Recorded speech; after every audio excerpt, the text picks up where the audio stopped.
Hey, it's Nurse Rob, and I'm here to talk to you about snake bites. I'm in Australia, so this will be in the Australian context. If you're outside of Australia, you probably think, rightfully so, that everything in Australia is trying to kill us, and snakes are just one of those things. And you're probably right. We've got 21 of the 25 most venomous species of snake, deadly snakes in the world, here in our country. So, yeah, just don't get bitten by a snake. Prevention is always better than cure. So let's talk about our snakes.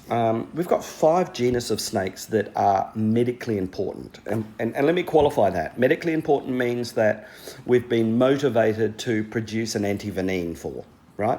They are brown snakes and black snakes, taipans and adders, and tiger snakes. Brown, black, tiger, taipan, adders. 5. There are sea snakes. But people don't get bitten by sea snakes. Their mouths are too small. And if you do get bitten by a sea snake, almost certainly you're not envenomated by it. Although there was one guy that died in the last 10 years in the Northern Territory that was trying to remove a sea snake from his fishing net. And he got bitten in the webbing of it between his thumb and his first finger. Anyhow, let's come back to snake bites. If you're bitten by a snake in Australia, it's likely 75% of snake bites in Australia are on the lower limb. It's almost certain that you were trying to handle the snake or kill the snake. Very rarely will somebody be bitten accidentally, like going bushwalking and got bitten by a snake. Oh my God, I got bitten by a snake when I was bushwalking. Well, that's, go out and buy a lotto ticket if that happens to you, because it's as rare as lotto.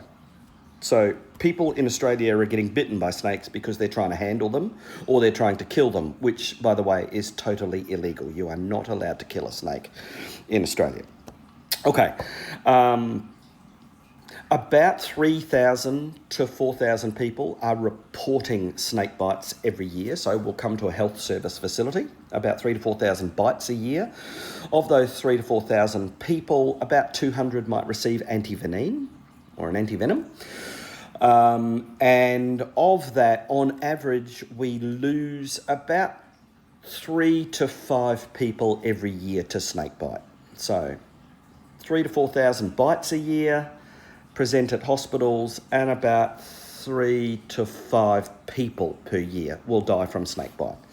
Almost certainly those that die from snake bite had no pressure immobilization bandage, and or there was they mobilized after the bite. So instead of being bitten and staying still and calling help to them, they might have walked some distance to get help. And of course that's unavoidable. If you're in an outdoorsy area and you're bitten by a snake, a kilometre away from help, you've got to go to get help. I totally get that, but sadly they've signed their death warrant by moving after a snake bite. And this is the thing I really wanted to drill down on.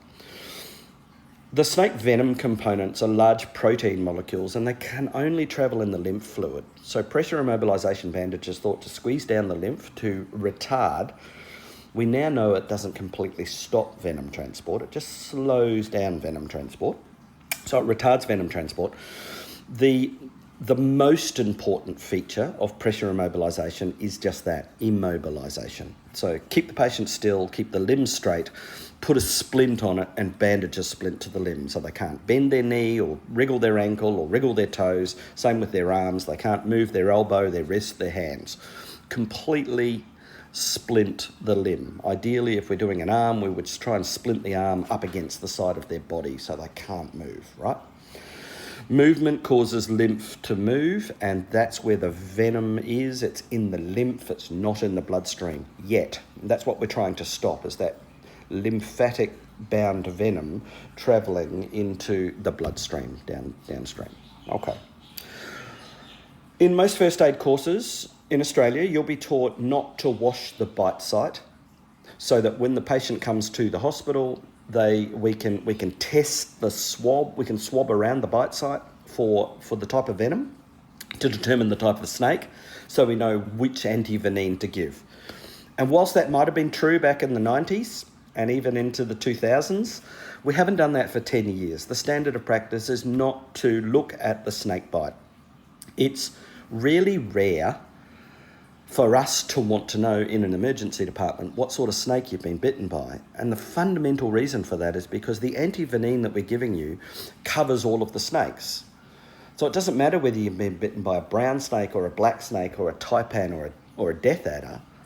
I'm giving you the same medication. It's called Polyvalent, and it neutralizes the venom of each of the 5 genus of snakes. Can you see why, if you needed antivenin now to save your life, why am I going to waste another half an hour testing what snake you've been bitten by if it's not going to make any difference to my management? So we don't. So it's a bit of a myth.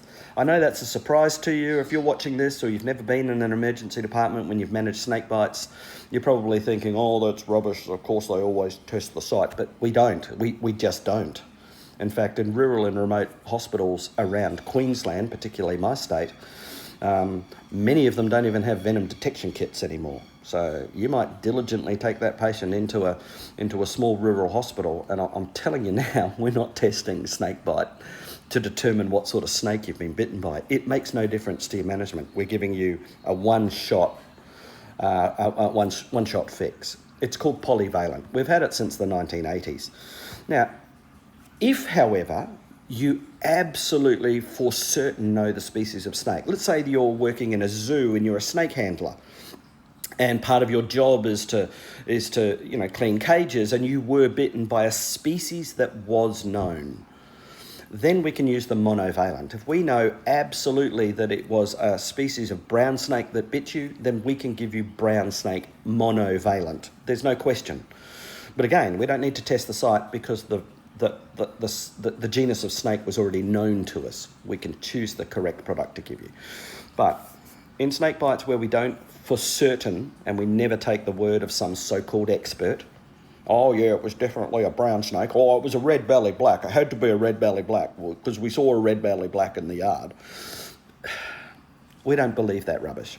Honestly, you can bring your uncle who knows everything about snakes to try and tell us, but we don't believe that, right? We're just going to treat the patient we're hedging our bets by giving the patient polyvalent. That's just the way it is.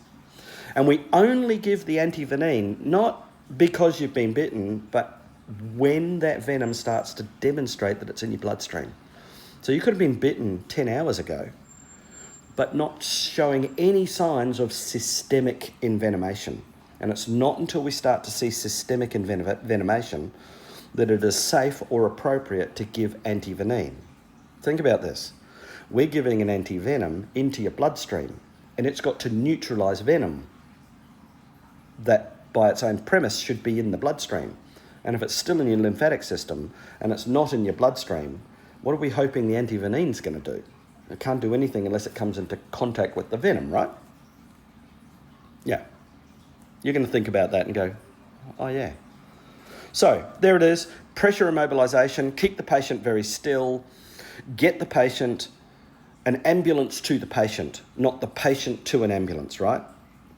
And then that person needs to be transported still, not moving, calm, flat, to a place where we can have antivenin drawn up and ready so that when we start to remove those pressure immobilization bandages, at the earliest sign that there is systemic envenomation, we can give you the antivenin, Polyvalent. We don't waste the 20 minutes trying to figure out what kind of snake you've been bitten by anymore. We just don't do that anymore. In fact, it's not even part of standard practice. Sorry. Any questions around snakebite? Happy to do some deep dives into the venom components if that's something you're interested in. Okay, bye.